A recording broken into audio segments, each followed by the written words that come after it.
Au cours de leur assemblée générale du mercredi 23 novembre dernier, les agents de la Caisse nationale de sécurité sociale ont désavoué leur administrateur provisoire, Christophe Eyi, qui veut à tout prix réduire leur salaire en prétextant voulant sauver l'entreprise. Pour les agents de la CNSS qui se réfèrent au Code de sécurité sociale, en sa qualité d'administrateur provisoire, Christophe Eyi n'a pas compétence pour toucher à leur contrat de travail. Le Code de sécurité sociale est assez clair. En tant qu'agent CNSS, nous avons signé un contrat avec un directeur général. Les missions du directeur général sont clairement définies par rapport au Code de sécurité sociale. Et tout le monde sait que par rapport à la hiérarchie des normes, c'est une base qui est réglementaire, un décret ne peut pas être au-dessus d'une loi. Cette loi n'a jamais été modifiée, par conséquent, tous les décrets qui créent l'administration provisoire et tout le reste n'est pas légal.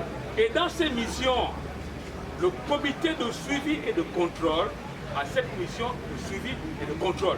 Donc, quand l'administrateur provisoire nous dit que cette décision a été prise par le comité de contrôle, on est un peu surpris parce que le comité de contrôle n'a pas compétence pour agir dans les actes de gestion qui sont en fait dédiés au directeur général conformément aux dispositions du Code de sécurité sociale.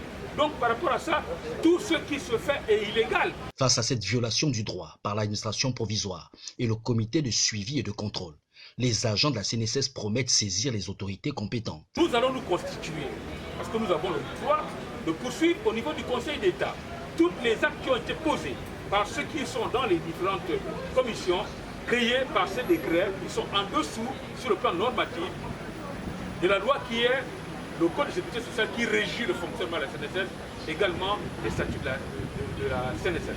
Donc nous réservons le droit de poursuivre tous les actes qui ont été posés dans le sens qu'on modifie un certain nombre de dispositions du contrat alors qu'en réalité, conformément aux dispositions de la loi, ces commissions n'ont pas le droit de modifier quoi que ce soit sur le contrat. Donc la décision de la tutelle, elle est illégale. Toutefois, ils ont tenu à rappeler à l'administration provisoire, par le truchement de leur porte-parole, Jocelyn Luingoma, les actions à mener avant d'envisager la baisse des salaires. Les modifications de contrat obéissent à certaines règles. Okay? Quand il y a une difficulté financière au niveau d'une entreprise, il y a ce qu'on appelle le plan social.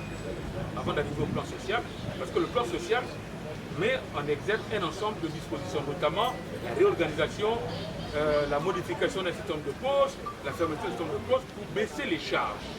Si cette résolution n'arrive pas toujours à équilibrer les ratios prudentiels, à partir de cet instant, on est obligé d'appeler les partenaires sociaux pour leur dire que par rapport à la situation que nous sommes en train de vivre, on ne peut pas sauver l'entreprise, aller au-delà de ces résolutions.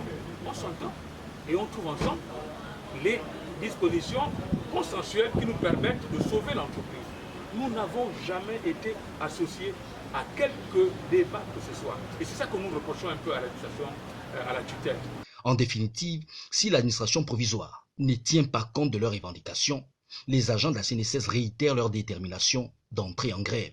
Une situation qui devrait interpeller le Premier ministre, Rose Christian Osuka Raponda, afin d'amener les deux parties sur la table de négociation pour le salut de la CNSS et des retraités.